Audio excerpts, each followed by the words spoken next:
everybody, and welcome in to Blue Jays Today, folks, where right now we are 48 hours, exactly 48 hours away from the MLB trade deadline. We have already seen some big trades go down, some involving the Yankees, a lot going on with the Tampa Bay Rays, and then also the Toronto Blue Jays. Some surprising moves were made yesterday. Heartbreaking one right there, watching Danny Jansen go. We are going to break down those trades that have already transpired, give our 2 cents on everything the Blue Jays have done so far, on top of the Yankees and the Rays and other teams as well, and then also dive into some of the upcoming big rumors that are going on right now. You know, you're seeing stuff about Yusei Kikuchi, you're seeing stuff about Isaiah Kiner-Falefa. That's a cool one. I actually really hope that something transpires there. Yeah, exactly. There's a lot of stuff right now that people are speculating on, and very clearly we are going to be extremely active this deadline. That is the one thing that we can say for certain at this point, watching Jimmy go and Nate Pearson go and Danny go. I mean, Ross is kind of in his bag right now. Yeah, there's a lot of moves still to be made, even though we've made 3 trades already to get a bunch of prospects. And we have our farm system starting to get piled up, and it could even get even more piled up as we get closer to that 48-hour mark, as you mentioned.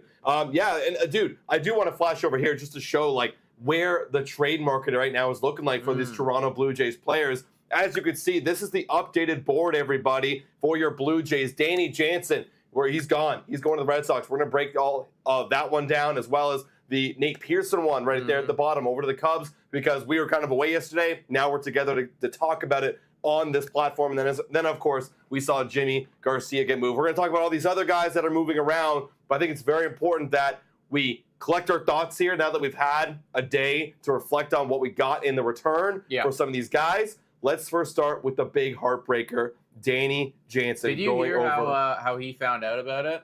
No, I didn't. It was after the game, right? After the game, right? So I mean, I think Blue Jays win like 7-3. I think it was yesterday, right, over the Rangers. Big sweep, by the way, everybody. Which is, we're not even talking about that. I mean, like, great, Awesome. Exciting. But so Blue Jays win, and then he gets back to the locker room. And I think like he saw it on like a ticker on the TV, being like Danny Jansen has been traded away. No. So he goes back to the locker room and like sees it on like a television of some kind. He's like, oh shit, No here way, we go. man. So then like he goes out to the field, like takes a couple pictures with his family, I think. Yeah. And then like goes back and says his goodbye to his teammates, obviously, and gets on a plane and heads to Boston. I saw the interview, man, and you could tell there was emotions. I mean, Danny's a pretty straight up happy guy, keeps it to himself, but you could tell like behind those words that there was a bit of an emotion there. I mean, the guy's been with the organization for 12 plus years. It's a long time. A long time, up with the team for 7 years. So you get to know the staff, you get to know the city, you get to know the players around this team, which is why when I made that initial reaction yesterday, I was kind of shocked because, I mean, we all know how bad Danny Jansen's been playing. So at this point, for me, it felt like the value that we're getting back would be less than the value that we could be keeping him for here for the long run. Now, I'm not saying that it's not possible to do that. You can still sign him in the offseason, but letting him go, effectively is a lot harder to do that. Yeah, I mean, as you're ending the season. Of course, Boston over there, like clearly they wanted him and they need some catching help. So I wouldn't be surprised at all to see them trying to go after him and potentially lock him down for a couple more years. I mean, they just cut Wanky Panky. They literally just got Wanky Panky. We could actually bring back. We could bring back Wanky Panky if we wanted to, but. The return for Danny Jansen was in our system. Let's look at our system because I mean, like back, yesterday we were looking at the prospect rankings in the Boston system, but in our system you get Cutter Coffee, double A infielder, and then high A infielder, and then you also get Edison Paulino, and that was the one that hadn't come out when you were making that video yesterday. When I made the video, I thought the highlight was going to be Cutter Coffee because that was the one guy that was named. And usually when they come out with these, breaking news and they know one at least big prospect, I'm like, okay, that's got to be the spearhead of this deal. And Cutter Coffee broke it down. He wasn't really anything special. 27th ranked prospect ended up being in our system. So for me, it was like, okay, you're really going to trade away the opportunity to sign back Danny Jansen for a 27th ranked guy in high single A. Who's expected to come up maybe in 2027. Yeah. Maybe I'm like, not respecting what the kind of game Cutter Coffee has. But right now, I don't really see a big return. But then, like that other aspect of the trade, Paulino actually at this point is the second best prospect that we have gotten back so far this trade deadline, 19th ranked in our system, expected to come up next year, infielder, AA, 22 years old. He's a small guy, 5'10", 155 pounds. But, it's exciting guy. I mean, he's got a little bit of speed. He's kind of just an overall average hitter. I think we can actually check out his stats right here. 22 years old. He's batting .263 in AA in 69 games, a .740 OPS. Right. Yes, there's the speed I was looking at earlier. 10 RBIs, not so much power. So it's okay, yeah, obviously there's still a lot of time to be developed on this guy. This guy clearly is not ready for the big league level just yet, but at least it's a little bit sweeter. But now let me get your thoughts, Nick. Is that still worth it in your mind to trade away Danny Jansen? I feel like it's kind of changing for me, but you tell me what you think. It all depends what the plan is, right, for that catching position this offseason. You have to imagine that the Toronto Blue Jays, they see what we are rolling out onto the field on a daily basis, and having Alejandro Kirk and then who knows probably isn't the best strategy. This is something that they're going to need to address this offseason, whether it be through trade or free agency, because if you are trying to be competitive in 2025, what we currently have is not enough. So there needs to be something there. Maybe the idea is that you go out and you try to get back Danny Jansen. Maybe he will be interested, but maybe not. Obviously, there's going to be more of a risk to that now. But I'm just hoping that this Blue Jays management already has kind of the framework in place of how they are going to rectify that situation, because I think we can all agree, Alejandro Kirk and then mystery box guy, Brian whoever. Servant or whoever. Yeah, exactly, right. Whatever it may be,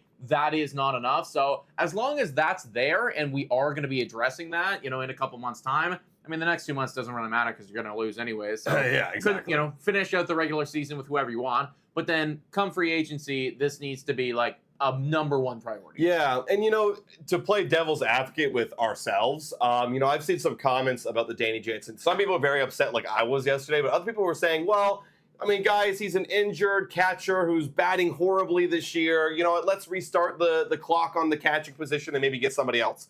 And I completely hear that, absolutely. Maybe that is one way to look at it. But again, if you're trying to compete with this team, it made sense that you were going to bring back Danny Jansen, who has to handle Kevin Gausman, Jose Barrios, maybe Alek Manoah again one day. A staff that is very familiar with him. So maybe that was my thinking there, is why are you getting rid of the guy that's been handling him so well? I don't know. Maybe Kirk will be the guy. We'll have to wait and see. Yeah, I definitely think that I do still think that trading Moy was the right move, and I think that this is a good move. It just all comes down to how are you going to address it in the future, right? At the end of the day, we hadn't extended him. We had him for 12 years. We had him for in the org, 12 years in the organization, 7 years up with the club. That's a lot of time for you to have figured it out, to extend him. I would find it hard to believe that just holding on to him for the next 2 months of time would magically solve that problem and he'd be extended and whatever. I think he was going to free agency anyways. Right. You do run the risk a little bit more now, but at the end of the day, you get back some prospects in return, and this is something that, once again, you are going to address comes November in free agency. Yeah, and yesterday, if you guys saw the live stream, I was severely pissed off. Granted, I was many beers deep at that point. I was at a pool party. I was like, what the? I was going off. But I think I was getting pissed off at the general picture of how we've handled the catching situation. We've said it on this channel right here. You trade away Gabriel Moreno. Okay, well, now there's clearly a plan that which of the catchers, Kirk or Jansen, are they going to be the future of the team? Well, it started to look like it was going to be Jansen, and then you failed to extend him in the offseason. And I think that the cherry on top for me was the fact that you traded him to a division rival, and then you also, at the time, only got Cutter Coffee back, and then I exploded. I was like, okay, that was the last spillover for me of how poor Atkins managed the catching situation. Because to be honest, it was, to this point at least that we know, a poor way of managing our guys. It's been severely mismanaged, right? And I think that we can all agree on that. The second that you traded away Gabriel Moreno, the next conversation that needed to be had was, Danny Jansen, what is the number? How many years? Let's make it happen. That never happened, right? Nope, so never. In the situation that we're in now, finding yourself 2 months away from free agency, this guy is going to be a free agent, and you are, a desperate seller, then yes, I think the right move is to trade him away. Should we have extended him this past offseason, or even 2 years prior? Yeah. Absolutely we should have.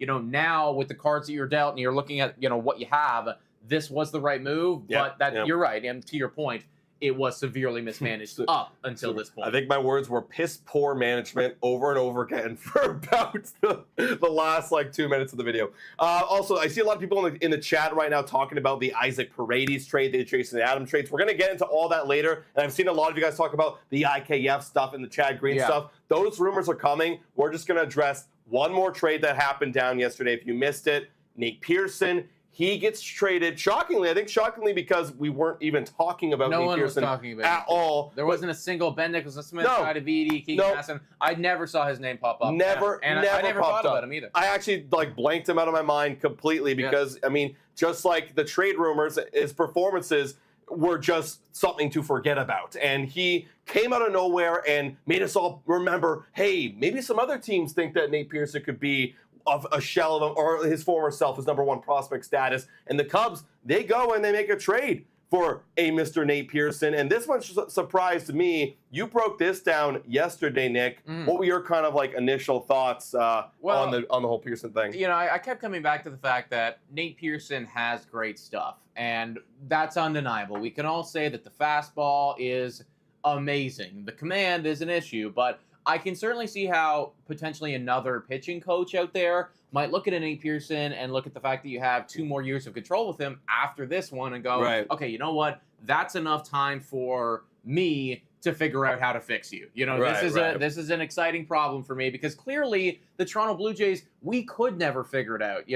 We've had this guy since forever. 2020. Literally, for the entire time of his channel. MLB career, we have had Nate Pearson, and we have never been able to make it work with him. Now, granted, there was a lot of freak injuries. There was fucking mono involved. And, him too, a lot of underperformances. But it just was never going to work in Toronto. It was never working here. Whatever Pete Walker was doing with Nate Pearson wasn't working, and clearly Nate Pearson just could not figure it out here in a Blue Jays uniform. So, frankly, the fact that you were capable of getting anything of value in return for Nate Pearson, I found kind of shocking because at this point, what are you looking at here? A 5.5 ERA project. Yeah, literally. So, guy throws 100. Take him. You look at the stuff, and the stuff plus, actually, if you look at stuff plus metrics, he actually is pretty high up there in the league. So one day, will Nate Pearson throw? I could see at the end of Cubs' tenure. Maybe he's going to be a free agent in 2027. I could see in that time he's going to figure it out for one season, and then someone will pay him. He'll throw a 250 ERA and record 10, 11 K per 9, something like that. He'll figure it out in some point or another. But for right now, we don't have him. We don't have that project to figure out, and instead we get minor league outfielder Yohendrick Pinango, and minor league infielder Josh Rivera, who actually ended up being not too bad. 25th ranked prospect in our system, expected to come up in 2026 is Pinango. And then you've got the 30th, just made the cut for the top 30. Josh Rivera, shortstop, AA, expected to come up in 2 years as well. Because I was expecting nothing, and honestly, I think Nate Pearson wasn't going to get any better with us, I think that's a pretty solid trade, in my opinion. Just fill out your farm system and go get another outfielder. Hell, I'd go get another shortstop and see what you got. Yeah, 100%, dude. I'm going to give my 2 cents, but I did just notice for whatever reason, it's whenever we go to the I know window. I know what it is. Thank you for pulling that out. That was me. But, different settings there, guys. Pinango and Rivera, in my opinion, again, you're looking at 2 guys who might actually never come up to the MLB. Seriously, the word on the street from those guys, I was looking at it yesterday, a 4th outfielder, and then from Rivera, it was maybe could be a utility man, right? Good defense, but can't really hit for shit. Right. So I was thinking, okay, maybe the ceiling of ceilings is you can develop into an Isaiah kind of Flefa at some point. Right. But we are looking at guys who at one point may never even show up to the Toronto Blue Jays. However, that being said, you're still filling out the farm system. Right. You're throwing a couple darts at some guys. Maybe they pan out. If not, oh well. You'll have AAA guys to play and call up when guys get injured. And fuck it, worst case comes to worst, you can trade these guys away again and get your own version of Nate Pearson. Sure. Maybe they develop into our top 20 or 15 or something like that. Maybe we could trade them away. But, again, I see it this way, where we were getting almost little to no value from like a Nate Pearson. I mean, I'm gonna literally just quickly look up. It was negative value. It was a negative. I think it was a negative WAR. 0.9 WAR. Am I right? In his career. Yes. In his career. Negative 0.9 WAR with the Jays. In fact, he's hurt us more than not. So for me, it's like this actually is a win. The fact that you got anything. Exactly. That's what it boiled down to me, man. Yeah. It's like I have no doubt that someone will be able to sort out Nate Pearson. I was actually talking to some Seattle Mariners fans a while ago, and I was saying, you know what? You guys need Nate Pearson. You guys, the Seattle Mariners would be able to figure him out. I don't know if the Chicago Cubs have the same capabilities with the relievers and starters as, the Seattle Mariners and the Tampa Bay Rays do, but there will be an organization to figure him out. Yep. It's not the Blue Jays. We're not very good at that, guys. Yeah. I mean, we actually didn't even plan to bring this up, but Tommy John. Oh, that's a fucking dagger, dude. I mean, we actually give this a little bit of space. It's just another dagger in what has been the season from Hal. Like you get that update. Like think about it. If somebody was to script out like the worst possible case scenario of everything, your number one ranked prospect in all MLB goes down for fucking Tommy John. We won't see him now until 2026. Yep. Right? And then your, second best overall prospect, in some fucking stupid just complete lapse of judgment ends up taking PEDs. And if we believe him, then it's unknowingly taking them. I don't know. It's ridiculous. But, this is obviously just another dagger is watching Ricky T go down. It's tough, guys. I mean, it's reasons like that make me think that we have to actually expand our horizons on who we're going to trade, because clearly our top guys, I mean, maybe Arelis Martinez, he'll be back next year. I mean, he'll be fine. Yeah. But it's the injury that is killing me with this whole Ricky T thing and the pitching side of things. I mean, we need to go get some more depth because we just can't, for whatever reason, develop number one pitching. Do you think? Well, do you think it's an organizational philosophy? Like, are we letting these guys? Do we need to be managing them a little bit better, or is this just kind of a freak coincidence that we're getting unlucky? It could be both. I mean, obviously, I have no idea how exactly are we managing these guys, but when the common denominator keeps showing up, you start to question, what are we doing? Right. How are we finishing our games? Are we doing the right proper recovery practices for our young guys? Are we making sure that they're getting the right treatment in between starts? Like, they always praise that we have the best Florida complex league. The complex down there is amazing. It's the best. We have the best staff. We have the best trainers. But then why are we getting injured? Why are we having all these freak injuries to our pitchers? It's something to just keep an eye on. This keeps happening with a lot of our young guys, Alek Manoah, Ricky Tiedemann, and then Nate Pearson when he was coming up. So something to note. Yeah. And it keeps happening. This is the shit that will set you back years, right? Is when your literally top prospects end up going down for long-term injuries like this. I mean, that we kind of needed him next year. Like that was the plan. In my brain, I was thinking, okay, we're going to have Ricky T. Maybe he doesn't start with the team, but at some point, he will be up with the squad and becoming a starter for us next year. That is not happening anymore. No, now you're looking at, obviously, you got the three as of right now, Barrios, Gausman, and Bassett. And then Yusei Kikuchi will be gone. And then you have Yariel. So Yariel is your fourth guy. Who's your fifth guy? You got to go sign someone probably. Yeah. There's or Alek Manoah. But is Alek Manoah going to be ready? Be good to go? I have no idea. You need a lot of depth this season. A lot. Or this offseason, excuse me. So. Let's go move on, everybody. So those were some of the trades that happened yesterday for the Toronto Blue Jays. We want to talk about some of the rumors. We want to talk about some of the other big trades that have gone on. Let's talk about the big trades, because I want to keep you guys kind of invested here, because there are some pretty interesting rumors coming up that we got to keep an eye on the next 48 hours. But why don't we start with a really big one here, which is the most recent one that happened, I think, about 3 hours ago, about 3 or 4 hours ago. Speaking of the Cubs, they are going out and continuing to buy, and they go and they buy Isaac Paredes in a trade with the Tampa Bay Rays. And they send over Christopher Morale, and we haven't heard what exactly is yet. Someone let us know if you also heard who the pair of prospects are also coming back in that deal. Cubs buy-in, is this surprising you? Or well, first of all, what do you make of this deal, Nick? I mean, I'm kind of jealous because I really liked Isaac Paredes. I remember in the offseason we were talking about him. We were thinking, this would be a really nice player, and he is performing at a high level this year. And hell, if he was on the Toronto Blue Jays, that'd be one of the best slash lines that we have, right? Yes, so, it would be. Definitely jealous that they went out and they got this guy. I am also happy to see that the Rays are entering sell mode. Right. I know that they're the Rays and they'll find a way, and they'll turn some other fucking AAA guy into a great player again. Maybe Christopher Morel will become the guy that he was last year, in a Tampa Bay Rays uniform. But it is nice to see some division rivals, start to ship off some of their pieces, because we also saw Randy go, Isaac Paredes gone. Maybe they'll sell off a couple more guys as well, so that's good. Yeah. I think that the return is again completely depends on the level of level of prospects here for Isaac Paredes. But the return is good enough. I think that from a hitting side of things, you're seeing. I don't know how to put this.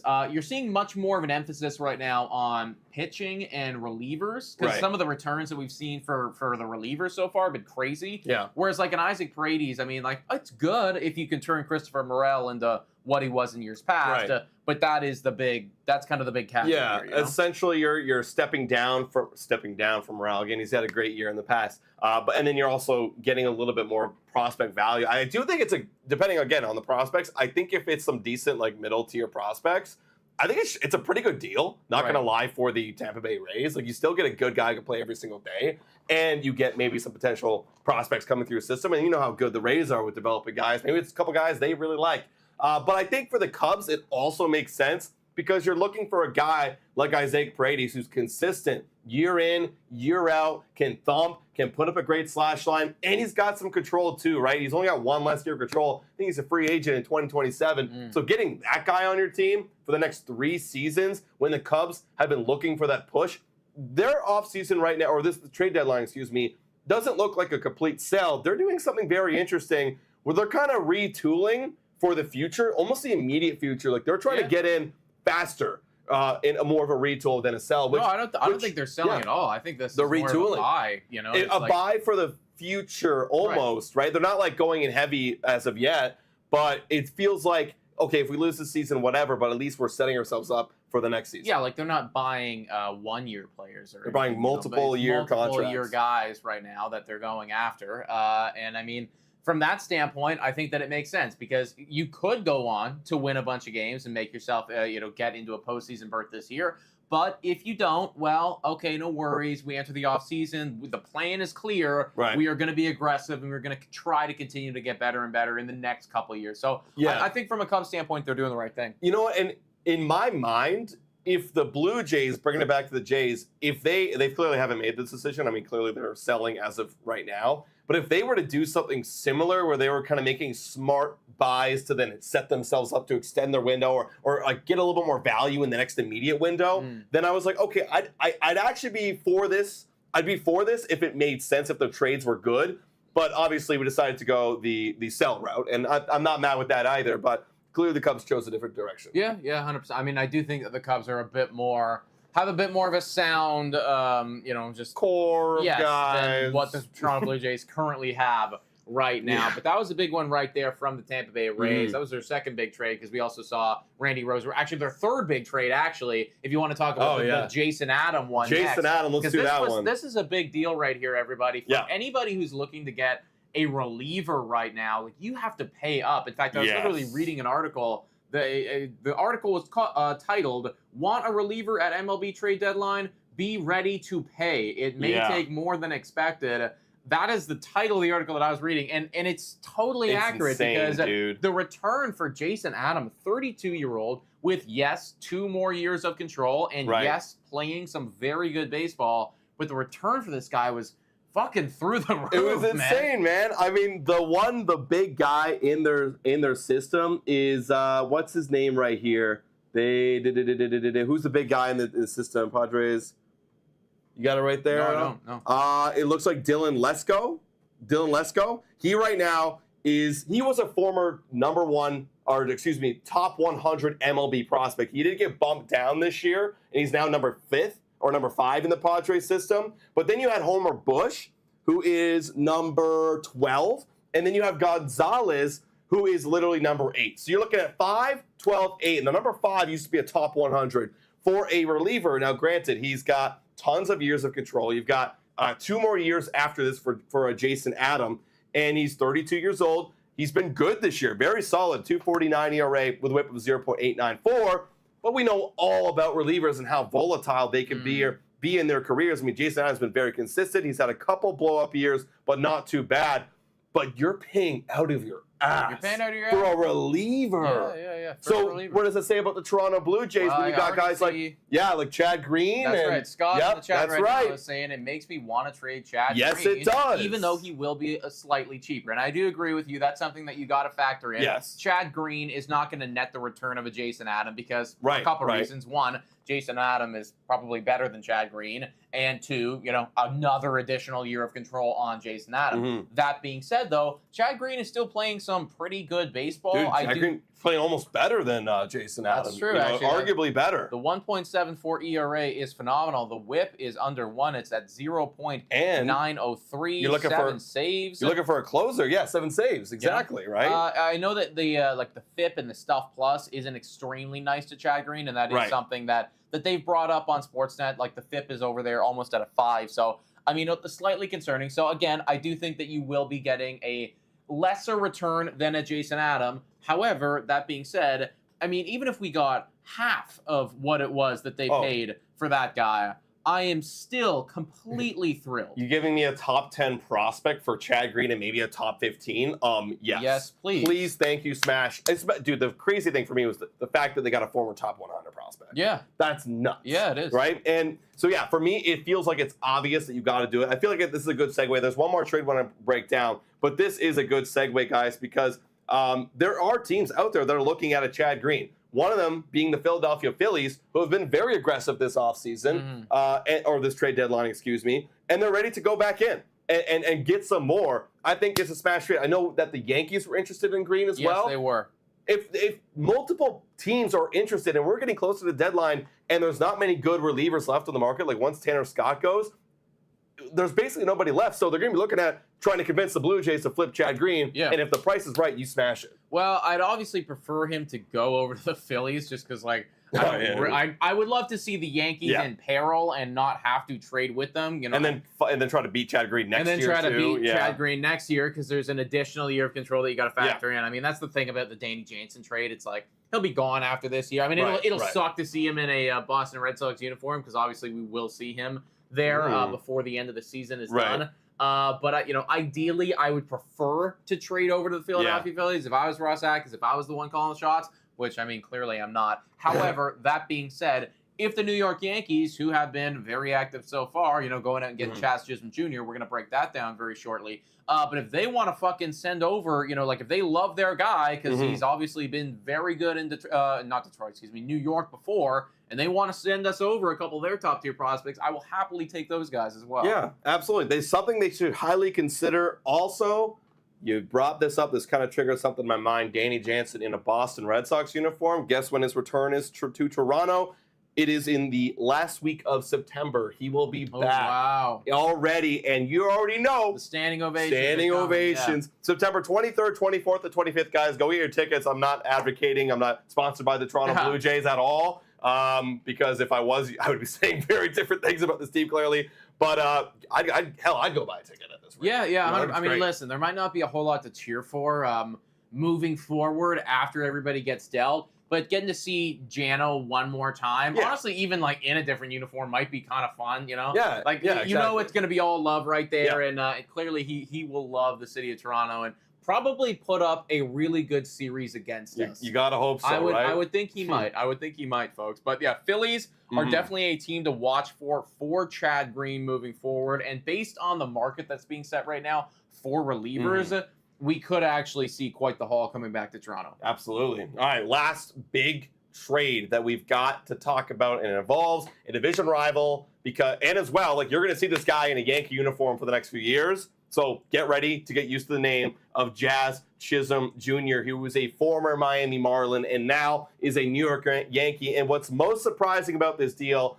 is the return that they got. The Miami Marlins got for Jaz Chisum. I mean, we all know Miami gets fleeced constantly, but this return was so incredibly low and underwhelming for a guy. Yes, Jaz hasn't been as good in the past. His numbers have been kind of tailing off, but still, the return they got Miami is not that high. They got a 22-year-old infielder in single A, high single A, 19th ranked prospect, and then the 11th ranked prospect, Cerna, who slashed 253, 341, 444 in 88 games, while swiping 11 bags and slugging 13 home runs. But still, you got that kind of return for a guy who, quite frankly, is a guy that you kind of, you have lots of control over, and you have the potential for getting maybe a little bit of a resurgence and some everyday playing time. A 101 OPS plus and a 249 batting average. Still a solid dude. He can play center field, second base, shortstop. They might even make him play in the infield a little bit because the Yankees need it. So,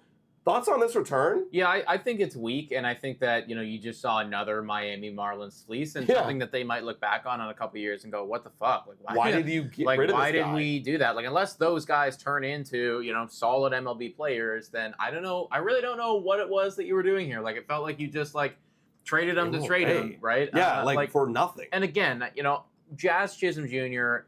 could be a lot better than what he is, and he's still a decent MLB player. I'm looking at his Baseball Savant right now. Very good defensively, so he's always going to have that. With the bat, there is definitely something that, is lacking there, but we've seen him be very good in the past. So, even if he was I look at his 2023 year, where he batted 250 and had an OPS of 761, had 22 stolen bases. With the really good defense, with the versatility, it's almost like a younger, higher ceiling Isaiah Conor almost, and that is a valuable thing, right? And he could potentially get back to what he did in 2022, where then he warranted being on the cover of the show, then, that'd be incredible for the Yankees. So, honestly, this one, I was kind of jealous of the New York Yankees for pulling off. I feel like he will figure it out to an extent over there in New York. I just think that there's just kind of a cancer offensively in Miami. And I guess you could argue that there is with New York too, but I just got a feeling like he is going to at least get back to some of what he was capable of doing. Jazz is he is a Yankee, it feels like. I mean, I was thinking about him over in LA, but I feel like they're more put together, whereas Yankees are gritty as hell. I mean, they've brought in characters like Josh Donaldson, Marcus Stroman, both former Jays when they were gritty as hell. Yeah. And then Jazz is one of those guys that he speaks his mind, says his opinion, and he feels like he could be a Yankee. I mean, Verdugo. They have a lot of those guys on that team. And it's I feel like he's meant to be a Yankee. I think he's gonna be loved there no matter what. Yeah, no, I think he is going to do well there. And again, when you look at over the New York Yankees, I mean, the Gleyber Torres experiment is failing right now. Some of those other players are also the Alex Verdugo experiment is failing right now as well. So they needed some more talent. I don't think that this is the last big headline where we see of X player is heading to the Bronx. I think we're going to see that at least one or two more times before the trade deadline's out. Because I think they're still trying to get a starting pitcher, if I'm not mistaken. I mean, they kind of need a lot of things. We're talking about on our other podcast, Bat for Baseball. They do need some relievers as well. So maybe Chad Green could be the guy. Yeah. Let's move on and talk about some of these Blue Jays rumors, guys, that have been coming out in the last 24 hours. Speaking of the devil, Isaiah Kiner-Falefa. Blue Jays are starting to listen in on the IKF offers right now. Now, exactly who that is, I mean, we've heard some speculations in the past that it could be the Yankees because they're looking for that middle infielder. Maybe not so much now that they have Jazz, but you also have some other teams that could need some just versatility help. I mean, hell, if you have any spot on other than first base on your infield that you need a little bit of support, then IKF would be a great guy to have. And again, 2 years of contract control, $7.5 million for both years. So it's a steal. He's playing out of his skin right now. If the Blue Jays trade him, I mean, looking at the Jazz deal, are we looking at something like that or less or more? Much less. Let's face it. Less? It is going to be much less, right? Jazz has another additional year of control. Yep. He's got a ceiling that is significantly higher than Isaiah Kiner-Falefa. Which sucks because it's IKF, I feel like you would have got a similar, maybe a little less, but I feel like the Yankees just fleeced the hell out of the Marlins now, and now I feel like the market's kind of well, if he's going for that, everyone else should go for a lot less. Yeah. I do think that the Yankees fleeced the Marlins for sure, but I mean, keeping in mind as well, yes, Isaiah Kiner-Falefa is playing incredible, but I think that, I think everyone kind of knows, this isn't really who he is right, as a player. right. You know, like this is the best that it is ever going to be. Don't look at the last like 6 years. Yeah. Just look at this 1 year, like guys. obviously it's going very good, but there is going to be a time where the other shoe drops, and I do think that like that's not lost on people. I mean, if you can sell him as just being this guy, and maybe he's completely figured it out, and now he is this like 300 hitter, like fucking great. But I do think that, you know, we have to temper our expectations a bit. That being said, though, with the additional year of control and with the fact that, you know, at the worst possible case scenario, you are still looking at a very strong defensive Swiss Army knife to go play shortstop or second base or third base or where the fuck you want him to go. That is still valuable.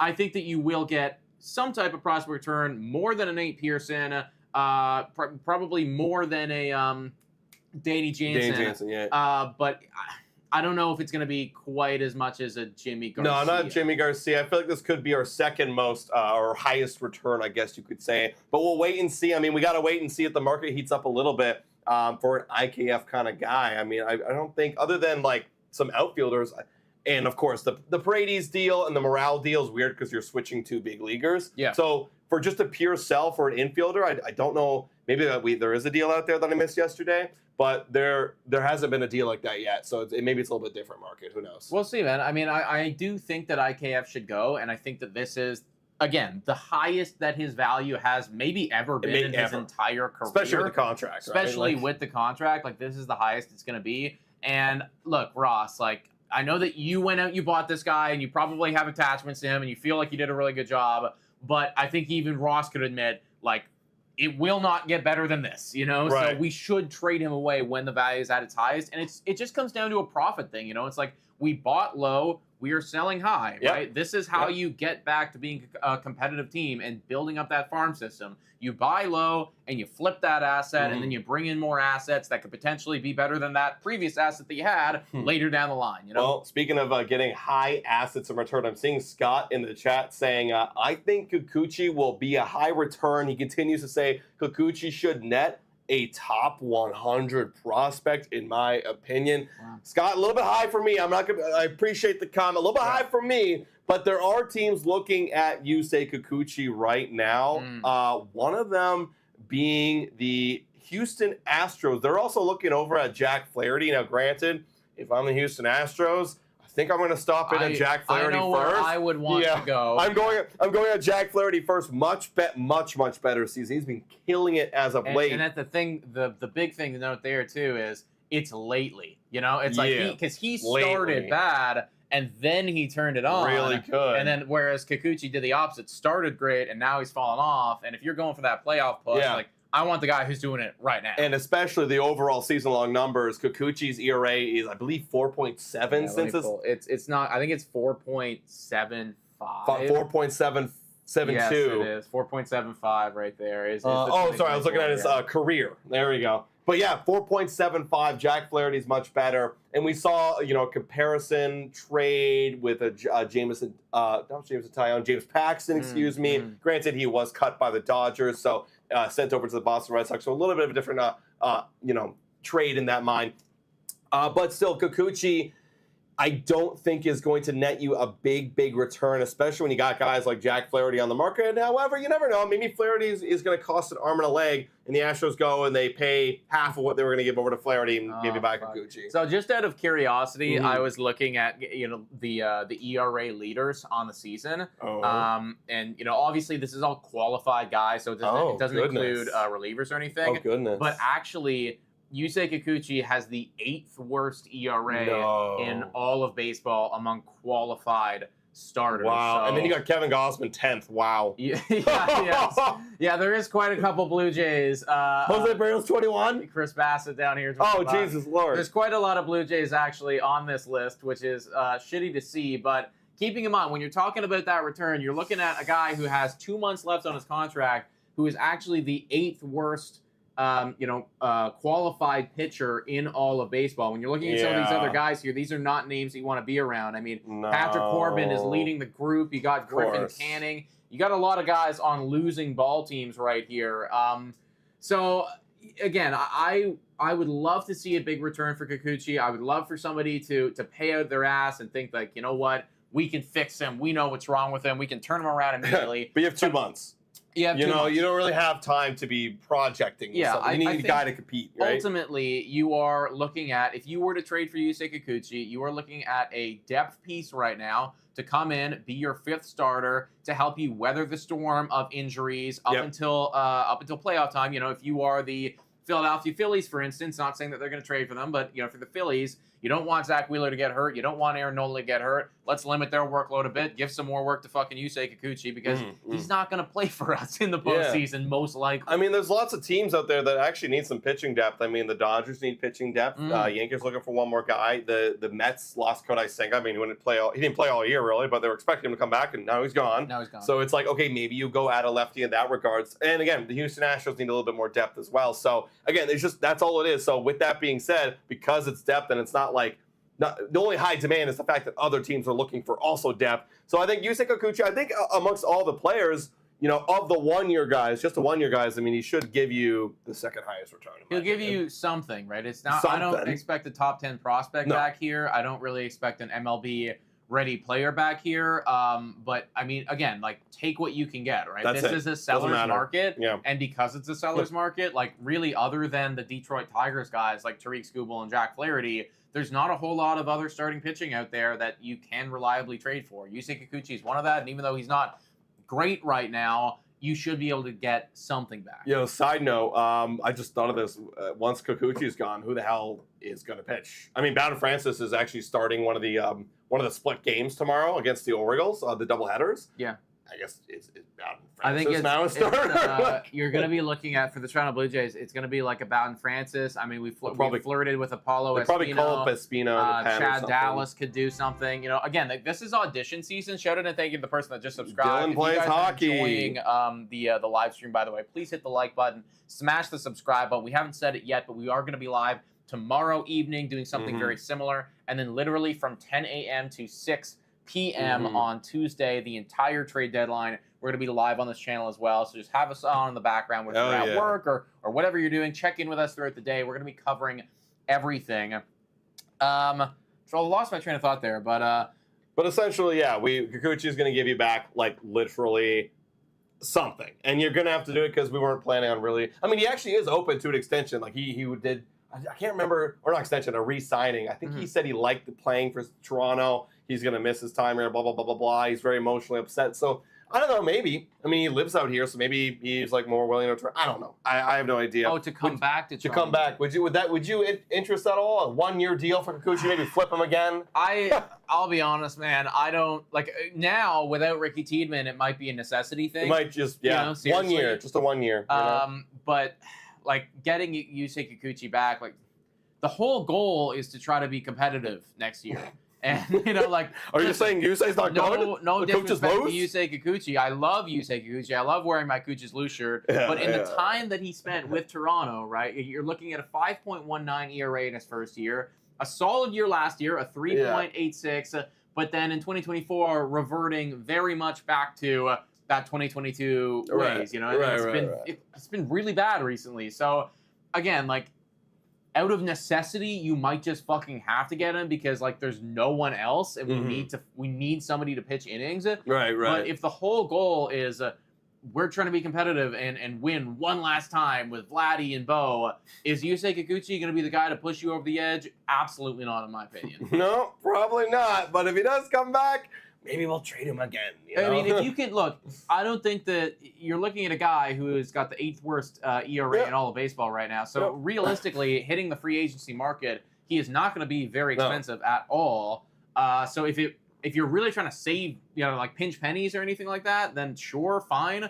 But I also think that there's going to be a lot more better options on the market that you could get for 1 or 2 years to further make yourself competitive, for 2025 and then some moving forward. Right. Well, speaking of a guy who we actually had on the team and then signed him back for 1 year, and that it actually worked out horribly, is Kevin Kiermaier. This is also some side news here, guys, kind of pivoting, maybe not so much pivoting off of the trade market, but Kevin Kiermaier is considered day-to-day. He made a catch at the wall, hurt himself. But if there was any trade value left in Kevin Kiermaier, it would just be for this glove.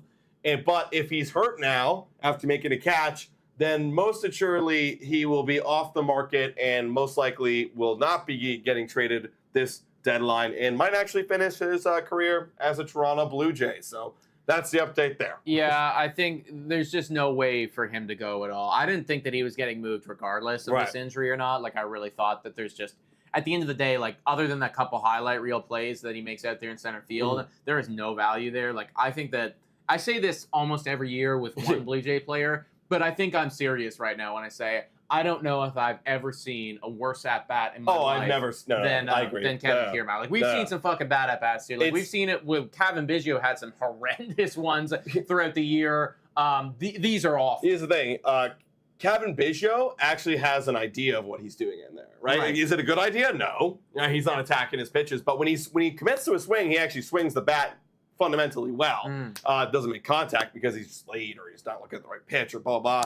But for Kevin Kiermaier, maybe this is why he's retiring, because he legitimately cannot swing the bat anymore. I don't think he can catch it.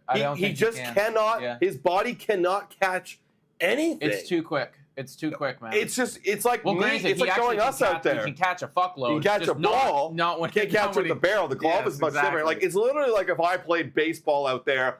I physically cannot catch up. You're not capable. My eyes can't register where the ball will be, and by the time I make the decision to swing, it's way gone. It's way past me. Yeah. So no, he's gone. He's definitely done for sure. And now that he's injured as well, like, I genuinely wouldn't be surprised, folks. And I know that this would be kind of like, I mean, like, almost a heartless move. Like, it'd be kind of fucking like cold-hearted, you know, because he's retiring at the end of this year. But like, this is a business. I wouldn't be surprised if they even just cut him at some point, you know, and give another guy a shot, right? Like, we did just trade for Jonathan Clase. We literally just traded for Jonathan Clase, who is ready to be here. He was here with the Mariners. You know, he was up there. He was playing. He didn't do a very good job, but, you know, he had a very limited time.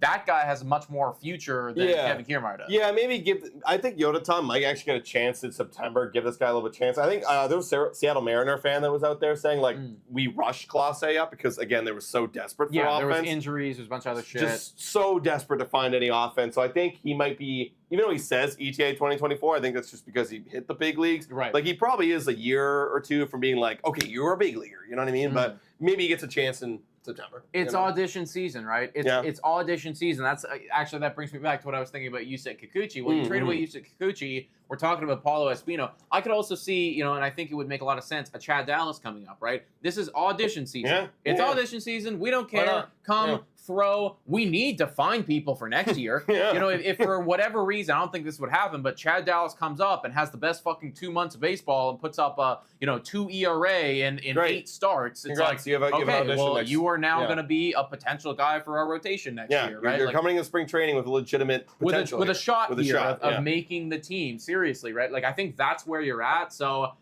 like, even though, you know, Kevin Kiermaier makes some great plays out there and he's retiring and great career, blah, blah, blah, whatever, the best thing for the team is to try to find guys for the future. And sadly, you are not one of them because you're actually going to be out of the league next year. You know, fair enough. And, you know, speaking of the future, guys, our future, Vladimir Guerrero Jr., it needs to have him in it, right? Like, Vladimir Guerrero Jr., we've seen him what he's done so far. He had his 19th homer today to the opposite field. Remember at one point we're like, damn, Vladdy might not even be touching 20 homers.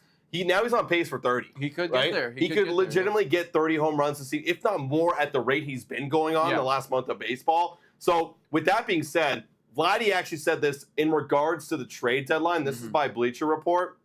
And he literally mentioned that the 4-time All-Star says, I want to stay. We knew this already. But he's even willing, I love how they say this, with the Blue Jays, and is even willing to sign a long-term extension to do so. I love he's like, I'm even willing to sign a long-term extension. Yeah. Which means I'm even willing to get paid millions and triple 9-digit figures to stay with the team. But still, I mean, look, he wants to stay a Blue Jay for the rest of his life. So this is something, again, reinforcing the positive vibes here that Vladimir Guerrero Jr. has said it transparently. I want to stay with the Blue Jay for the rest of my career. So that at least gives us fans something to hope for and look forward to when we're sending away guys like Danny Jansen in the future of our team, when we can try to keep at least Vladdy for the long haul. I see the chat is pretty split on it. Like, I see Zach Curry in here who's saying that Vlad's definitely going to get traded. He's saying that he could go to Seattle. I've seen a couple people saying, like, we should trade him. And then a couple other people are saying, no, like, extend him. Like, this is the future.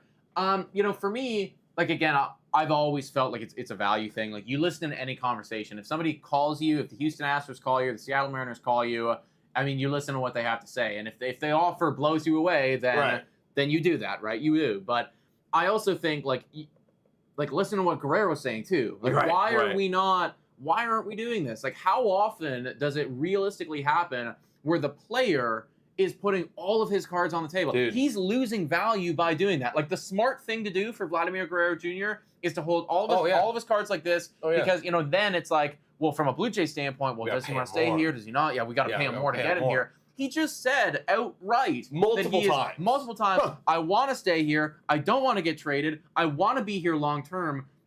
You have all of the leverage now, Blue Jay. Like, why are you doing this? Guys, like, you could have your opinion on Vladdy as much as you want. This guy's OPS is now over 870 on the year. Yeah. That is fucking phenomenal. Great. That is great. That's fucking great. Like, that is legitimately a guy to lead your team. Mm-hmm. He will lead your team no matter what, right? And he's 25 years old. And if you want to really build around a guy like this is him. And with Canada, think about where we are, right? How many times have you heard a guy say, I want to be a Blue Jay for the rest of my life? How many times have you heard that? I could tell you maybe once, Jose Bautista. Right. But that's because he was 30 when he finally broke out with the team and he had nowhere else to go. How often do you hear a 25-year-old have already almost a big league career say, I want to now stay here for the rest of my life, and guess what? I'm an all-star. I'm a 4-time all-star, and I'm going to lead your franchise. Yeah. You know why? Because he's a Canadian. He actually mentioned that in an Apple TV game.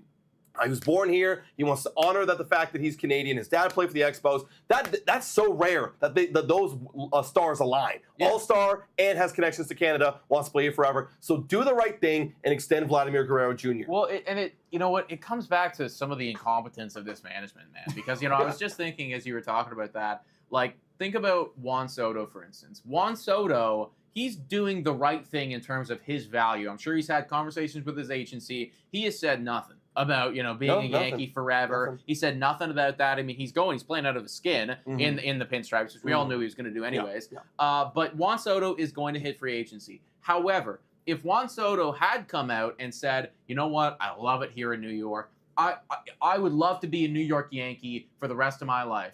That New York Yankees management, the next day, bright and early, 9 a.m., there would be a contract waiting for Juan Soto right there in his locker room for him to sign. Because you know what? They're seeing what's happening. They're listening to their player, and they're making action. Yeah. I just don't understand how, if you're the Toronto Blue Jays right now, you're listening to this guy clearly coming out and saying all this stuff, and probably he's like, let's actually analyze.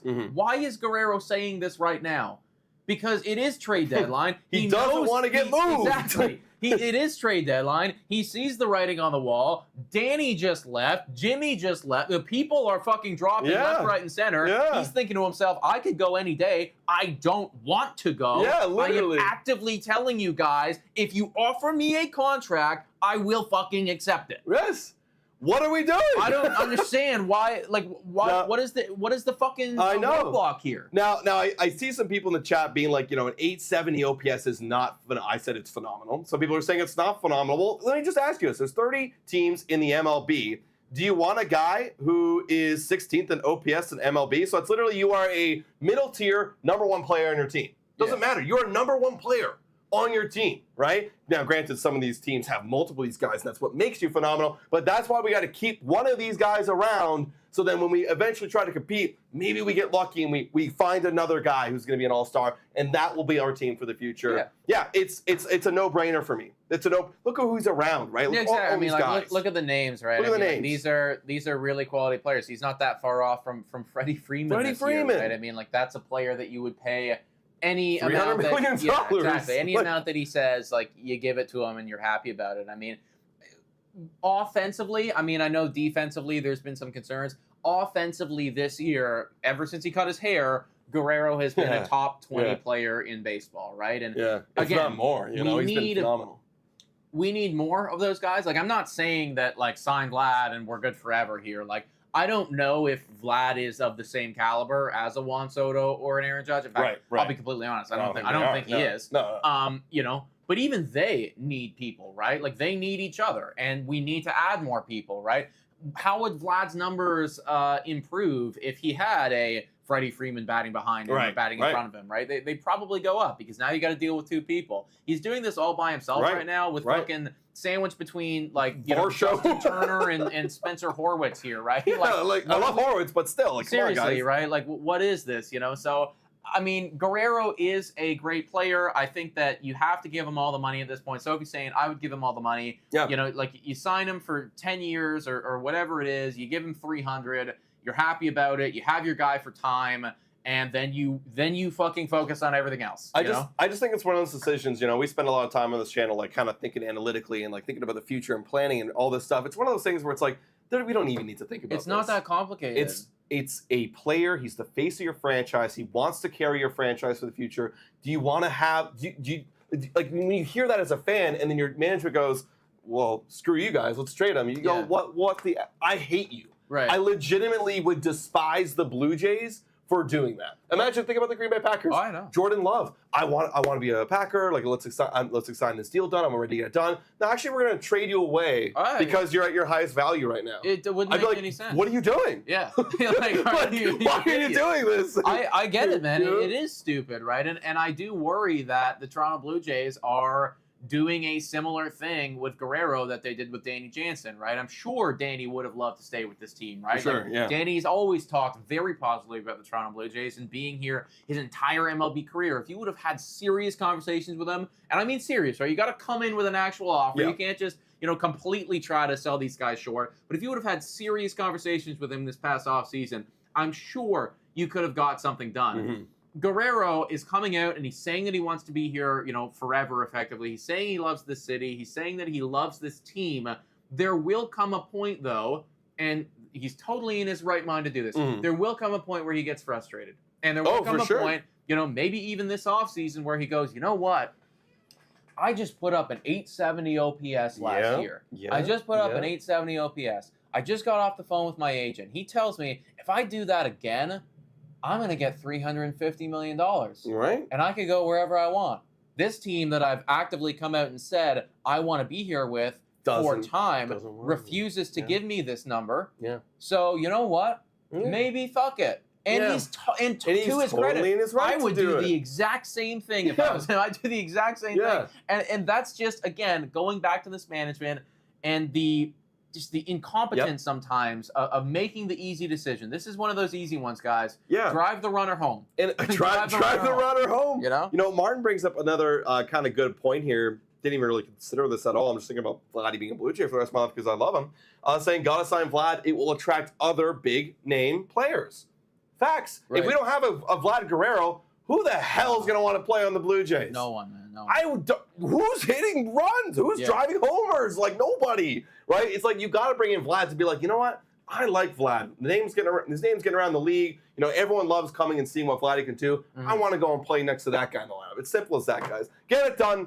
Get it done, guys. Get it done. And then, again, if you trade him, that would suck. But if you do, because there's a couple teams that have been inquiring, the Seattle Mariners, the Houston Astros, I don't think he's getting moved, folks. I really don't. I mean, they already apparently turned down a 4 Apparently of the top they 5 did. Seattle Mariner offer. If you did trade him, it better be for the fucking bag and then some. We better have a new number 1 overall prospect if Guerrero gets traded. We're going to need it. Because our current one is dead in the water right now. Literally. So, guys, that right now is the latest Toronto Blue Jays news and rumors. The big moves, they're brewing right now. I mean, the big moves for the Blue Jays are Chad Green and IKF. Could they go, right? Because I feel as we just mentioned, Vladimir Guerrero Jr. probably most likely not going. Bo Bichette's injured on the shelf, not going. And apparently we're shooting down the whole Bassett and Gausman thing. That's a mistake. I've said that's a mistake time and time again. Chris Bassett should go. I don't know about Gausman because his value is pretty low right now. But Chris Bassett should assuredly go, in my opinion. Before we hop off, I did see some people asking about this one. Justin Turner. We didn't talk about Justin Turner. Yeah. And that was somebody that we did want to bring up. Yeah. Turner right now, there's nothing. There's just actually nothing right now, folks. We haven't heard a single thing, and I get it. There are just other better. There's even other better available bats on the Jays. If I'm calling the Jays, I'm asking about IKF. Yeah, literally. Justin Turner doesn't even play fucking defense. No. It's you're only getting a DH, and he's not hitting that well. So if I'm calling the Toronto Blue Jays about getting a hitter it is clearly going to be Isaiah Conor-Falefa that I'm calling about, if not Guerrero and then other guys, right? Yeah. So Justin Turner right now, there's absolutely nothing. I really hope that Ross can pull something off here, like just anything. Because it would be a mistake to just let him finish out this season. Yeah, I mean, there's no real point, right, guys? I mean, you'll probably see Turner's one of those guys where it could be like last minute. Oh, some teams missed out on some other available bats in the free agent market. I mean, a lot of them are already starting to go. So it's like, okay, well, I guess I'll grab Turner to come off the bench and maybe DH some days, and because I know Turner is going to be elite like that. You know what I mean? Well, the only thing that I keep coming back to with Justin Turner, I don't know if it still was, but a couple weeks prior, pitches per plate appearance among qualified hitters in the MLB, pitches per plate appearance, Justin Turner led all of baseball. So the one elite selling point that you can at least tell teams about is that he will work the pitcher. He will work the opposing pitcher. That's something he's going to do. I don't know if that's going to get you very far because he's batting like 200, but that's something. You come into a game, you pinch hit, you're working as a reliever, maybe he's a little nervous and he goes and he walks Justin Turner and then you pinch run for him, boom, he's done his job. You know what I mean? So right now, nothing on Justin Turner, absolutely nothing on Trevor Richards, and then of course, nothing on Kevin Kiermaier. But of course, you say, like we said, getting looked at by the Houston Astros right now. And then, of course, on the guys who are off the block, I'm putting a down arrow on Vladdy because it's just clearly like we are denying to sell him and he doesn't want to go. Bichette's off the shelf. We're not trading Bassett. We're not trading Gosman. But IKF and Chad Green, who are off the block because of their contracts, are starting to pick up a little bit of steam. I do wonder if Guerrero is, and again, we don't know the internal conversations, but I wonder if Guerrero is starting to feel kind of nervous right now. I wonder if he's heard a little something, right? Because it is just strange to hear like constantly talking that's about. That's the thing. I mean, he said what, like 3 times in the last month that he wants to be here long term. Like that to me is it's almost like when you're in a relationship and you're like, I love you. It's like you keep saying it, because you're like, hey, are we still good here? It's kind of like you can tell that there's a little bit of an insecurity there. I mean, hopefully he knows he's fine because I think he should be. Yeah. But I feel like he's feeling the heat a little. He is a little bit, guys. But hopefully, the big news that I'm going to be waiting for this offseason is Vlad extension. I saw someone break down what exactly the Blue Jays need to do to be competitive again, and one of them was a Vlad extension, like just get that done and like feel good about your guy. But there was a whole slew of lists of things that need to go, so I'm going to be looking forward to the Vlad extension. On the list was also firing Ross Atkins, firing John Schneider, firing the hitting staff, firing the coaching staff, signing 6 bullpen guys, signing 2 starters, and then signing a left-handed power bat and a left fielder. The catcher either. And don't forget another catcher. But once we do all that, we'll be able to compete again. Actually, that is something to know too. We're gonna hop off soon, man. But the bullpen right now, if they do trade Chad Green, it is decimated. Who the fuck is even in the bullpen? Yeah. I don't even know all the guys we have anymore. We don't have a closer anymore. Someone, I think it was Brian, shout out to Brian on Twitter, was saying, like, if we trade Chad Green, who's going to close games? First of all, I don't think we care anymore who closes games. No, we don't care. But, like, we're probably not going to have many save situations anyways. Yeah. Who's our go-to guy is Genesis Cabrera. That would be it. Like, walking into next year, the bullpen is a disaster. It's so bad, bro. So that is something that they're going to need to address. Like, and again, you traded away Nate Pearson. Now that was a guy with control. Yeah. The bullpen is a disaster. It's gonna be the Brandon Little show. It's gonna be Genesis Cabrera and Ryan Burr and names and man. Those guys, folks. Oh God. Thank you so much for tuning in, guys. We're gonna be live again tomorrow evening. I don't know what time just yet. Probably somewhere around that 6, 7, 8 o'clock range. Yeah. We'll see. But we will be live then, doing kind of something similar. And then on Tuesday, like I said, all day live stream, following along with everything in the MLB trade deadline. So if you haven't already done so, please hit the like, smash the subscribe button, folks, and comment your thoughts about everything we talked about down below. Yeah, guys, thank you so much for watching. And as always, go Jays, go!